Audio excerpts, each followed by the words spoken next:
Hello and welcome to Anomaly Adventures Theme Park Edition. This is Todd. Hello everybody. And I'm Anomaly. In today's video, we are going to share our top pro tips and hacks to help you, yes you, enjoy your trip to Disney. Could it be any other park also?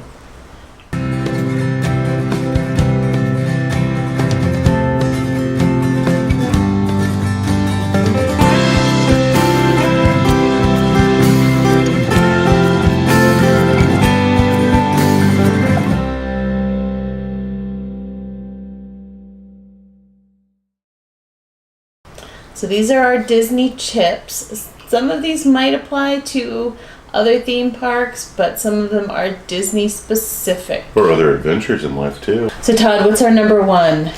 Children. Take cues from your children. Listen to your children. Respect your children. So our number one tip is for doing Disney with kids, which most of you probably are. Our number one piece of advice is to listen to your kids and know when they need to take a break or when they need to eat. When enough is enough. So, but yeah, definitely take cues from your kids because a meltdown is not fun.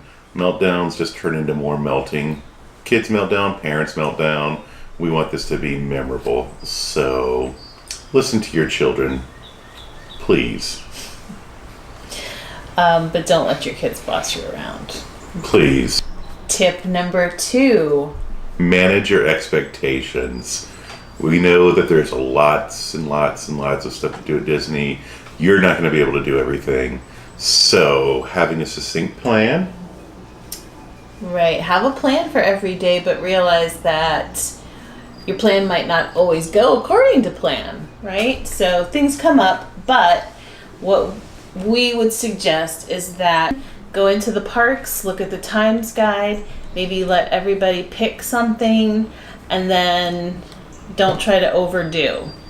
So prioritize and recognize when everybody needs a break and maybe your plan has to be altered for the day. Okay? Number 3, use fast passes wisely. Fast passes are your ability to skip the line or hold your place in line. So you get 3 of these a day. Use them wisely. Don't pick shows or events that are not that popular, like such as It's a Bug Life at 9 a.m. when the park opens. What we recommend is to use your fast passes for early in the day, but not first thing in the morning, because wait times will be the slowest then. So what you can do is do standby for rides from, say, the first hour to hour and a half, then plan your fast passes. Then once your 3 fast passes are used, you can start to add more fast passes one at a time. And you also can do those while you're in line. So if you're in your last fast pass, you've entered the queue, you can go onto the My Disney app and you can start looking for a next fast pass. So just always be aware of that. And you also can, there's a lot of times you can modify your fast passes to maybe move your times up if that's how your day is going, that you need to make some changes. Number 4 is mobile ordering. Guys, you have to be mobile ordering, because why do you want to wait in line for quick service meals and snacks when you don't have to?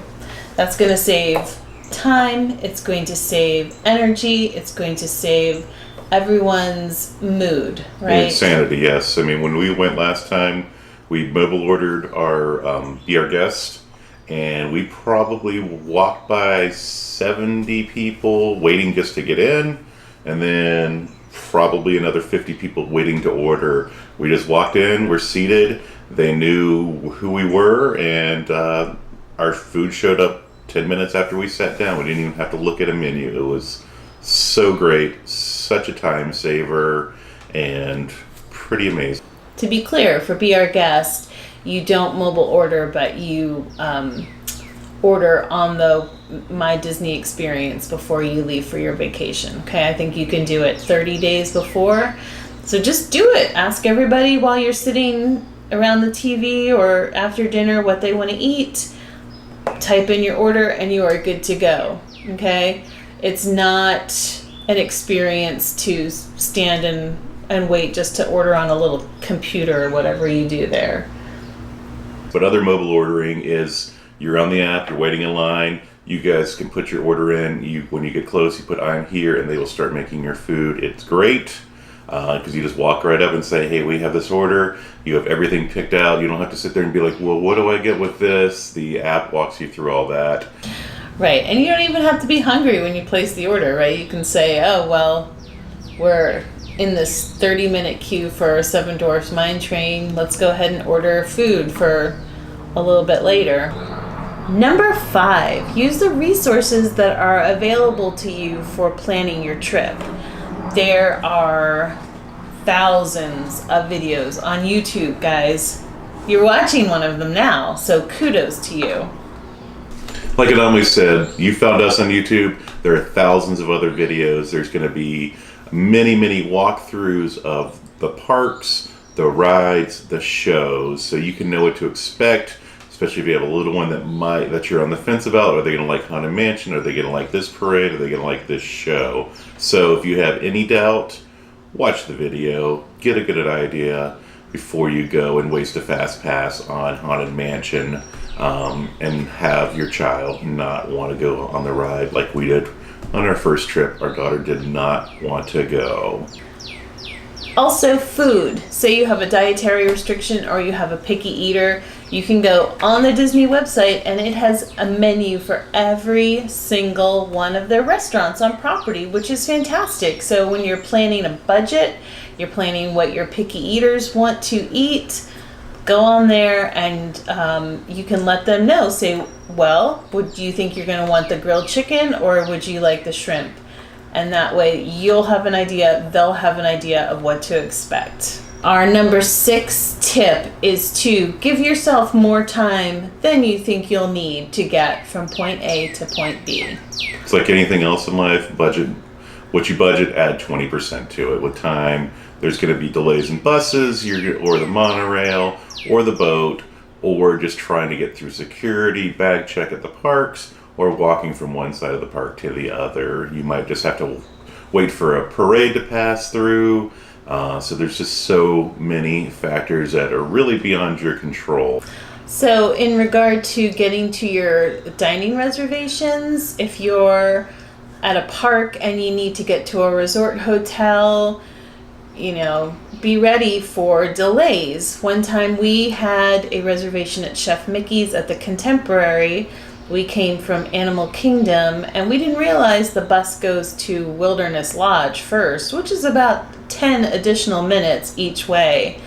So we were late for our reservation. So give yourself extra time. Don't try to fit in too much or you'll just be miserable trying to rush and catch the bus or other transportation. Our number 7 tip is to either bring groceries or order groceries for delivery on your arrival. This is going to really help your food budget because you don't want to have to buy every bottle of water, every coffee drink, every tiny little snack and piece of fruit at Disney at those inflated prices. Yeah, because fruit is $1.99 for a banana, something like that. So it's a little overpriced. Like she says, if you're coming by car, make just quick snacks, granola bars, drink mixes are some of our favorites, just so you can have something to throw in your bag, something in the morning like I'm hungry, just here's a granola bar. There are also delivery services in the Orlando area for an additional fee, so if you're flying in, you can have your food delivered.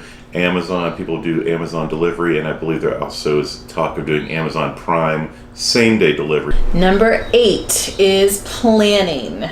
So Disney is a vacation that requires a lot of planning, unfortunately. You could do a last-minute trip, but you probably won't be very happy. Yeah, I just noticed on our last trip there were a lot of people who seemed like they're just like, hey, there's Disney World, let's go check it out, and they had no idea what was going on. So just to, like she said, to maximize, you're paying a lot of money, you don't want to be disappointed. So make your advanced dining reservations 180 days, especially if you want to do character breakfast, character lunch, character dinner. Any character meal is going to book up pretty quickly, especially Cinderella's Royal Table. What are some of the other really popular ones? Akershus is very popular in Epcot because you get to meet a lot of the princesses. Yeah. I mean, all the character meals are going to be popular, so just be aware of that. But it comes back to another thing. It's a good way to meet characters. Yeah.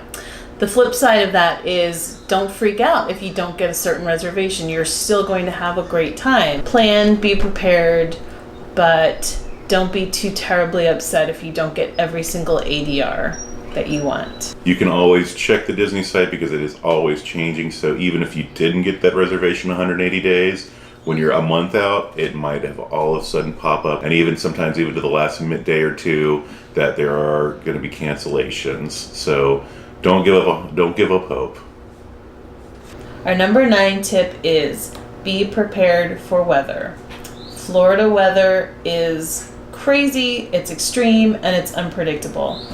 So to be prepared for anything that could happen, you need to have sunscreen, you need to drink lots of water, you need to have a rain jacket, a poncho, or an umbrella. I prefer an umbrella. I've only hit one person in the face with my umbrella, so I consider that a win. Yeah, Florida is a place, if you live, you don't really need to own socks. That it's going to be very warm a lot of the year. So be prepared for that, especially if you're coming from like a northern climate that you don't only have extreme temperatures. Maybe just in summer, there can be extreme temperatures 80% of the year, even in we often check the weather and it's 85 degrees in December there. So be prepared for that. Also be prepared for the rain. The rain comes hard, it comes fast, it floods. But also when it comes that hard and that fast, that 30 minutes later, it can be sunny and beautiful and steamy. So just be prepared for the weather, because unless you live in a tropical climate, it's gonna be a lot different than what you're used to. Okay. So those are some of our tips that hopefully can guide you to a successful vacation with minimal fighting, biting, crying from the family members and from your children. Yeah, learn from our mistakes, and hopefully you will have a wonderful Disney vacation. So that's it for us. And we'll see you real soon. Bye. We don't have a catchphrase yet. Not yet. And have a great time. They're not going to understand that. Yeah, Say it again. It's like an Easter egg. And that's it from us, and have a great time. Bye.